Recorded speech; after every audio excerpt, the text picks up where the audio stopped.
Hi everyone, welcome to chemistry knowledge by Jyoti. Guys, आज हम BSc part second का एक टॉपिक पिनेकोलोन पुनर्विन्यास के बारे में पढ़ने वाले हैं। गाइस, ये वाला पुनर्विन्यास बहुत ज़्यादा एग्जाम में पूछा जाता है। आप लोग यहाँ पर देखेंगे पिनेकोल किसे कहा जाता है और पिनेकोलोन किसे कहा जाता है, पिनेकोल से पिनेकोलोन का निर्माण कैसे किया जाता है। तो गाइस देखिएगा, जब किसी कार्बन पर 1 और 2 वाले कार्बन पर 2 OH समूह उपस्थित होते हैं तो इस टाइप की ये जो संरचना बनती है इसे पिनेकोल कहा जाता है। और इनमें से किसी एक कार्बन का OH हटकर उसकी जगह CH3 समूह और इस वाले OH को डबल बॉन्ड O में यदि कन्वर्ट कर दिया जाए, मीन्स इस प्रकार की यदि कीटोन युक्त संरचना बनती है तो उसे पिनेकोलोन कहा जाता है। गाइस देखिएगा, 2 निकटवर्ती तृतीयक कार्बन परमाणु पर एल्कोहलिक OH समूह उपस्थित होने पर बने 1,2-डाइओल पिनेकोल कहलाते हैं। पिनेकोल की डेफिनेशन आपको दी गई है। जब इन पिनेकोलों को H2SO4 की उपस्थिति में अभिक्रिया करवाई जाए तो ये पुनर्विन्यासित होकर पिनेकोलोन का निर्माण कर लेते हैं, जिसे पिनेकोलोन पुनर्विन्यास कहा जाता है। गाइस देखिएगा, ये सिंपल अभिक्रिया आप लोगों के सामने है। ये कार्बन है दोनों कार्बन पे एक एक OH समूह उपस्थित है और इसके अलावा कोई और एल्किल समूह यहाँ पे प्रेजेंट है। इनकी अभिक्रिया हम करवाएंगे H2SO4 से, और H2SO4 का आपको पता है कि प्रबल अम्ल होने के कारण ये 2 टाइप के आयन बनाता है, H+ और HSO4- आयन। हम यहाँ पे काम में ले रहे हैं H+ आयन। इस H+ आयन को यूज करने के बाद ये अभिक्रिया अपने आप से पुनर्विन्यासित होकर इस पिनेकोलोन का निर्माण कर लेती है। अब हमें देखना ये है कि इसकी क्रियाविधि क्या रही होगी, किस प्रकार से पिनेकोलोन का निर्माण हुआ होगा। तो हम देखेंगे इसकी क्रियाविधि, और इसकी क्रियाविधि में हम देखते हैं क्या क्या स्टेप्स यहाँ पे चले हैं। सबसे पहला स्टेप देखिएगा, हाइड्रोक्सी समूह का उत्क्रमणीय प्रोटोनीकरण और जल के अणु का विलोपन, इसमें इलेक्ट्रॉन न्यून कार्बोधनाइन बनता है। ये हमारे पास फर्स्ट स्टेप रहेगा, जिसमें क्या क्या होने वाला है। ये हमने स्टार्टिंग में पिनेकोल लिया है, यहाँ पे OH समूह है और यहाँ भी OH समूह है। इसकी अभिक्रिया हम करवाएंगे H+ आयन की उपस्थिति में। तो गाइस आप देखेंगे यहाँ पे H+ आयन का मतलब होता है कि इसके पास इलेक्ट्रॉन की कमी है, हाइड्रोजन के पास एक इलेक्ट्रॉन की कमी है। यहाँ से आप देखेंगे ये जो OH समूह होते हैं, OH में ऑक्सीजन के पास लोन पेयर उपस्थित होते हैं। ऑक्सीजन अपना लोन पेयर डोनेट करेगा इस H+ को। ऑक्सीजन के पास लोन पेयर है, मींस उसके पास एक्स्ट्रा इलेक्ट्रॉन है, और यहाँ पे हमने दिखाया H+, मींस इसके पास इलेक्ट्रॉन की कमी है। तो इसकी कमी को पूरा करने के लिए ये ऑक्सीजन अपना लोन पेयर इसको डोनेट करता है। जैसे ही ये अपना लोन पेयर इसको देगा तो इस हाइड्रोजन का बंध ऑक्सीजन के साथ बन जाएगा। क्योंकि अब ऑक्सीजन के 3 बंध बन गए हैं और ऑक्सीजन ने अपना लोन पेयर इस H+ को दिया था, इसीलिए ऑक्सीजन पर हम पॉजिटिव चार्ज दिखाएंगे। तो गाइस देखना, इस ऑक्सीजन पे जैसे ही पॉजिटिव आता है तो कार्बन और ऑक्सीजन इन दोनों के बीच का बॉन्ड हम ब्रेक कर देते हैं और यहाँ से ये H2O का अणु बाहर निकल जाता है, और जहाँ से H2O बाहर निकला है उस वाले कार्बन पर पॉजिटिव चार्ज शेष रह जाता है। गाइस यही आपने लिखा था इसकी थ्योरी में कि इसमें आपके पास इलेक्ट्रॉन न्यून कार्बोधनाइन बनेगा और H2 अणु का विलोपन होगा। H2O अणु का विलोपन हो रहा है यहाँ पे। तो इस प्रकार से ये इसका फर्स्ट स्टेप था। तो गाइस यहाँ पे आपको दिख गया होगा कि कार्बन पे पॉजिटिव चार्ज आया है, मींस कार्बोधनाइन का निर्माण हुआ है। नेक्स्ट देखिएगा, स्टेप सेकंड में क्या होता है, मध्यवर्ती सेतु कार्बनिक आयन का निर्माण होता है। ये कैसे बनेगा, ये आप लोग यहाँ से देखेंगे। ये हमने ये वाली चीज लिखी है वापस से, यहाँ पे कार्बन पे पॉजिटिव जिसके साथ में 2 CH3, पास वाले कार्बन पे OH समूह है। ये हमने एज इट इज यहाँ पे दिखाया है।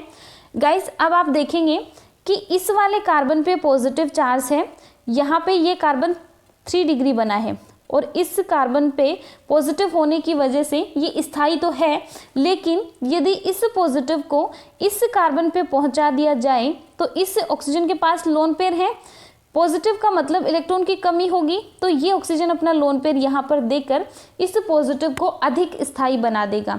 इसलिए हमें क्या करना पड़ेगा, इस पॉजिटिव को इस कार्बन पर शिफ्ट करना पड़ेगा। इसके लिए हमें यहाँ पे जो भी समूह जुड़े होंगे उन समूह का माइग्रेशन करना पड़ेगा। मीन्स यहाँ से इन CH3 समूह में से किसी एक CH3 को हम इस कार्बन के पास भेजेंगे। और ये जाएगा कैसे, पहले यहाँ पे ये CH3 इसके साथ बंध बनता हुआ दिखाते हैं और इसके साथ बंध टूटता हुआ दिखाते हैं। ये इस प्रकार से आप देख सकते हैं। यहाँ पे दोनों में से कोई भी सॉलिड बॉन्ड नहीं है, दोनों हमने डैश डैश से दिखाए हैं। और डैश से दिखाने का मतलब ये है कि इस कार्बन के साथ ये CH3 बंध बना रहा है और इस कार्बन के साथ ये CH3 बॉन्ड तोड़ रहा है। तो यहाँ पे ये जो बना है इसे कहा जाता है मध्यवर्ती सेतु कार्बनिक आयन। गाइज यहाँ तक आपको क्लियर रहा होगा। अब हम देखते हैं इसकी स्टेप थर्ड क्या है। स्टेप थर्ड में आप देखेंगे ये हमने जो सेतु बनाया था वो लिखा है। अब यहाँ से ये बॉन्ड हम अलग करके दिखा देते हैं। कार्बन से जब CH3 का बॉन्ड टूटेगा तो इस कार्बन पे पॉजिटिव आएगा। गाइस मैंने आपको कहा था कि हमें ये जो हमारे पास पॉजिटिव आयन है इसे शिफ्ट करना है इस कार्बन पर, और हमने ये काम किया है। यहाँ पे इस कार्बन से पॉजिटिव आयन को इस वाले कार्बन पर शिफ्ट कर दिया है। तो गाइस जब इस कार्बन पे पॉजिटिव आ गया है तो ये यहाँ से ऑक्सीजन अपना लोन पेयर इसको देगा, और लोन पेयर देने की वजह से कार्बन और ऑक्सीजन के बीच में डबल बॉन्ड का निर्माण हो जाता है। ये जैसे ही यहाँ पे लोन पेयर देगा तो ऑक्सीजन पे पॉजिटिव चार्ज आएगा और इन दोनों के बीच में हमने डबल बॉन्ड बनाकर दिखा दिया है।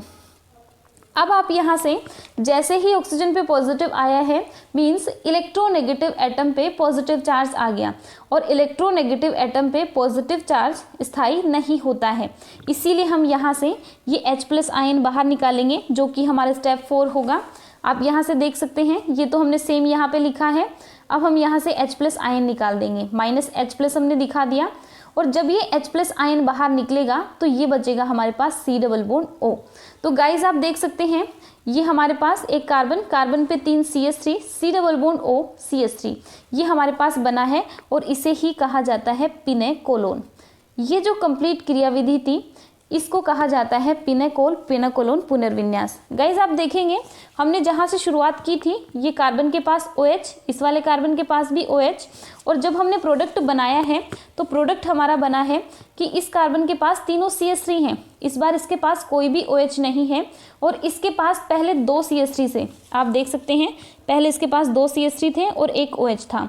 OH को तो हमने डबल बॉन्ड O में कन्वर्ट किया है, और यहाँ से एक CH3 इस वाले कार्बन पे चला गया है, तो इसे कहते हैं पिनेकोलोन। और आपने जब अभिक्रिया देखी थी तो अभिक्रिया में हमने कुछ ऐसा ही किया था, यहाँ से हमने पिनेकोल से पिनेकोलोन बनाया था। तो इस प्रकार से आप पिनेकोलोन की पुनर्विन्यास की क्रियाविधि समझ सकते हैं। गाइस अब हम ये देखेंगे कि ये तो हमारे पास ये जो हमने स्टार्टिंग में कार्बन लिया था इस कार्बन पे दोनों ही CH3 समूह थे, यहाँ भी दोनों CH3 समूह हैं। यदि यहाँ पे समूह चेंज होते हैं तो समूह में परिवर्तन होने के बाद कहाँ पे हम दोनों में से OH में से किसे H+ आयन के साथ ऐड करने वाले हैं ये हमें देखना है। तो इसके लिए एक क्रम निर्धारित होता है, और क्रम यहाँ पे है हाइड्रोजन, उसके बाद फेनिल समूह और उसके बाद एल्किल समूह। गाइस ये देखना जब पास वाले कार्बन के पास हाइड्रोजन रहेगा तो सबसे पहले हम हाइड्रोजन को माइग्रेट करवाएंगे, उसके बाद यदि फेनिल समूह है तो फेनिल समूह को, और उसके बाद एल्किल समूह को। और एल्किल समूह में भी आप ध्यान रखेंगे यदि हमारे पास तृतीयक एल्किल समूह है तो सबसे पहले उसे माइग्रेट करवाएंगे, उसके बाद द्वितीयक एल्किल समूह को, और सबसे लास्ट में प्राथमिक एल्किल समूह को माइग्रेट करवाया जाता है। अब माइग्रेशन का जो हमने ये लिखा है इसके एग्जाम्पल हम देख लेते हैं। एग्जाम्पल में आप देख सकते हैं सबसे पहला एग्जाम्पल तो ये देखना ये हमने लिखा हुआ है। अब गाइस आपके पास 2 ऑप्शन हैं कि आप इस वाले ऑक्सीजन से भी इस H+ को लोन पेयर दिला सकते हैं और इस ऑक्सीजन से भी लोन पेयर दिला सकते हैं, क्योंकि दोनों ही ऑक्सीजन के पास लोन पेयर अवेलेबल है और दोनों ही डोनेट कर सकते हैं। अब हम ये देखेंगे कि सबसे पहले कौन से कार्बन पर पॉजिटिव बनेगा वो ज़्यादा स्थायी होगा, उसी के OH से हम उसी के ऑक्सीजन से हम H+ आयन को लोन पेयर दिलाने वाले हैं।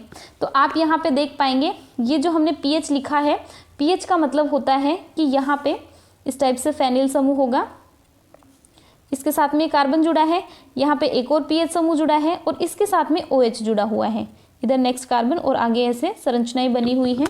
तो आप ये देखना कि यदि हम इस कार्बन पर पॉजिटिव लेकर आते हैं इस OH को हटाकर, तो इस पॉजिटिव को स्थायी करने के लिए हमारे पास इस फेनिल समूह में अनुनाद पाया जाएगा। यहाँ से ये अनुनाद के द्वारा स्थायी हो सकता है। जबकि यदि आप इस वाले ऑक्सीजन से दिलाएंगे तो इस कार्बन पे पॉजिटिव बनेगा, जो कि स्थायी तो है लेकिन इस वाले के कंपैरिजन में कम स्थायी होता है, क्योंकि यहाँ पे प्लस आई और अति संयुग्मन प्रभाव के द्वारा स्थायित्व प्रदान किया गया है, जबकि यहाँ पे अनुनाद प्रभाव द्वारा प्रदान किया गया है। गाइज, आपको पता होगा कि अनुनाद प्रभाव के द्वारा जो स्थायित्व दिया जाता है वो सबसे ज़्यादा स्थायी होता है। तो यहाँ पे सबसे पहले हमें क्या करना पड़ेगा, इस वाले ऑक्सीजन से इस H+ को हम इलेक्ट्रॉन डोनेट करवाएंगे, लोन पेयर डोनेट करवाएंगे, तो हमारे पास ये बनेगा OH2। और OH2 बनने के बाद सेम प्रोसेस आप दिखाएंगे, यहाँ से आपको बॉन्ड ब्रेक करना है और H2O का अणु बाहर निकाल देना है। जैसे ही आपने H2O का अणु बाहर निकाला तो इस कार्बन पे पॉजिटिव यहाँ पे आ जाएगा। गाइज, अब आप देखेंगे हमने जो पहले वाली क्रियाविधि देखी थी सेम ही उसके जैसी हम रिपीट कर रहे हैं। अब हम क्या करवाएंगे, इस वाले CH3 समूह को यहाँ पे माइग्रेट करवाएंगे। गाइज, आप ध्यान रखना, Me का मतलब CH3 होता है, Me का मतलब मैथिल समूह, CH3 होता है, और PH का मतलब फेनिल समूह, और ये होता है C6H5। यहाँ पे कार्बन का एक बंध फ्री है, यहाँ भी कार्बन का एक बंध फ्री है। तो ये था Me और ये है PH। तो आप देखेंगे कि यहाँ से CH3 को माइग्रेट करवाएंगे हम, मीन्स इस कार्बन के पास CH3 को पहुँचा देंगे और इस वाले कार्बन पे पॉजिटिव दिखाएंगे। ये हमने यहाँ से दिखाया है। अब जैसे ही इस कार्बन पे पॉजिटिव आएगा तो ये ऑक्सीजन अपना लोन पेयर डोनेट करेगा। अब अपना लोन पेयर जब देगा तो इस कार्बन और ऑक्सीजन के बीच में डबल बॉन्ड बनेगा। क्योंकि ऑक्सीजन ने अपना लोन पेयर दिया है, इसीलिए हम ऑक्सीजन पे पॉजिटिव चार्ज दिखाने वाले हैं। ऑक्सीजन पे पॉजिटिव चार्ज स्थायी नहीं होता है क्योंकि ऑक्सीजन एक इलेक्ट्रोनेगेटिव एटम है। तो हम यहाँ से H+ आयन बाहर निकाल देंगे। ये कर दिया यहाँ से -H+ आयन, और -H+ आयन जब बाहर निकलेगा तो ये वाली संरचना आपके पास बनेगी जिसे हम पिनेकोलोन कहते हैं। ये हमने इसका एक एग्जाम्पल किया है, जिससे हमने स्टार्ट करना था कि इन दोनों में से सबसे पहले हम पॉजिटिव चार्ज बनाएंगे किस पे। क्योंकि गाइस, यदि आप पहले इस पे पॉजिटिव बना रहे होते तो आपके पास प्रोडक्ट कुछ और बनता, और जब हमने ये वाला बनाया है तो हमारे पास प्रोडक्ट कुछ और बना है।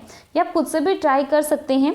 मैं एक बार आपको दिखा देती हूँ कि यदि आपने यहाँ पे पहले H+ आयन इसके साथ ऐड किया होता तो इस कार्बन पे पॉजिटिव आता, फिर हम यहाँ से माइग्रेट करते, इस पीएच को यहाँ पर लेकर आते और ये पीएच यहाँ पर आ जाता, तो यहाँ पे C डबल बॉन्ड O बनता।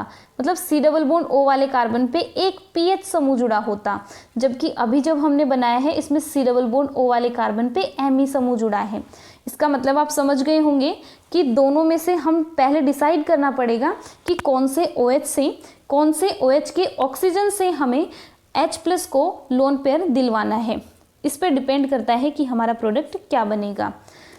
गाइस, अब हम बात कर रहे थे, मैंने आपको कहा था कि माइग्रेशन के टाइम हमें ध्यान रखना है कि सबसे पहले हाइड्रोजन को माइग्रेट करवाना है, उसके बाद पीएच को और उसके बाद एल्किल समूह को। तो इसका एग्जाम्पल हम देखेंगे कि कैसे कैसे हमें ये माइग्रेट करवाना है। एग्जाम्पल आप लोगों के सामने है, आप लोग देख सकते हैं। इस बार जो एग्जाम्पल लिखा गया है, इस कार्बन के पास 2 पीएच समूह और एक OH समूह है। यहाँ पे आप देखेंगे एक पीएच समूह, एक हाइड्रोजन और एक OH समूह है। तो गाइज, हमने जो अभी अभी सेकंड एग्जाम्पल किया था उसके अकॉर्डिंग सबसे पहले आपको डिसाइड करना है कि दोनों कार्बन के OH में से कौन सा ऑक्सीजन अपना लोन पेयर डोनेट करने वाला है। आप यहाँ पे देखेंगे, यहाँ पे 2 पीएच के द्वारा अनुनाद लगाया जाएगा, जबकि यहाँ पे 1 पीएच के द्वारा अनुनाद लगाया जाता है। तो ये वाला ऑक्सीजन अपना लोन पेयर डोनेट करेगा इस हाइड्रोजन को, और इस हाइड्रोजन को जैसे ही देता है तो यहाँ पे OH2 बनेगा, और OH2 बनेगा तो हम यहाँ से ये बॉन्ड ब्रेक करवाएंगे, और ये ब्रेक करवाएंगे तो H2O का अणु बाहर निकल जाएगा। तो गाइस, ये आपने बना लिया यहाँ पे कार्बोकैटाइन। अब बारी आती है कि हमने जो माइग्रेटरी समूह का ऑर्डर देखा था कि कौन सा ग्रुप पहले माइग्रेट करेगा, वो यहाँ पे काम आने वाला है। आपके पास देखना एक पीएच समूह है और एक हाइड्रोजन है। अब हमें ये पता करना है कि दोनों में से इस कार्बन के पास कौन सा जाएगा, क्योंकि हमें इस कार्बन पे पॉजिटिव लाना है, जो हम पीएच समूह को भेजकर भी ला सकते हैं और H समूह का माइग्रेशन करवाकर भी ला सकते हैं। तो आप लोग ध्यान रखेंगे, मैंने आपको एक ऑर्डर बताया था, अभी मैं आपको एक ऑर्डर बता रही थी कि यहाँ से H को सबसे पहले, फिर PH को और फिर एल्किल समूह को आपको माइग्रेट करना है। तो आप देख सकते हैं यहाँ पे H और PH दोनों हैं, तो H और PH में से प्रायोरिटी किसको मिलेगी, हाइड्रोजन को मिलने वाली है। तो हम यहाँ से हाइड्रोजन को पास वाले कार्बन पर भेज देते हैं और इस कार्बन पर पॉजिटिव दिखा देते हैं। जैसे ही पॉजिटिव आएगा यहाँ से ऑक्सीजन अपना लोन पेयर डोनेट करेगा, कार्बन ऑक्सीजन के बीच में डबल बॉन्ड आएगा और इसके बीच में जब डबल बॉन्ड आएगा तो इस ऑक्सीजन पे हम पॉजिटिव दिखाएंगे और ऑक्सीजन पे जब पॉजिटिव आएगा तो ये हाइड्रोजन हम H+ की फॉर्म में बाहर निकाल देंगे, जो कि हमने यहाँ पे निकाल दिया है और हमारे पास इस प्रकार का प्रोडक्ट बन जाता है। तो गाइस ये हमने 3 एक प्रकार के एग्जाम्पल देखे हैं। पहला हमने सिंपल एग्जाम्पल देखा था, दूसरा हमने देखा कि 2 टाइप के OH होते हैं तो दोनों में से पहले किसे हमें H2O की फॉर्म में बाहर निकालना है। फिर तीसरा हमने देखा कि जब हमें ग्रुप माइग्रेट करवाना हो तो कौन सा ग्रुप हम पहले माइग्रेट करवाएंगे। आई होप आपको सारी चीज़ें क्लियर हुई होंगी। यदि आपको वीडियो पसंद आया है तो लाइक, शेयर और सब्सक्राइब ज़रूर कीजिएगा। Thank you so much for watching.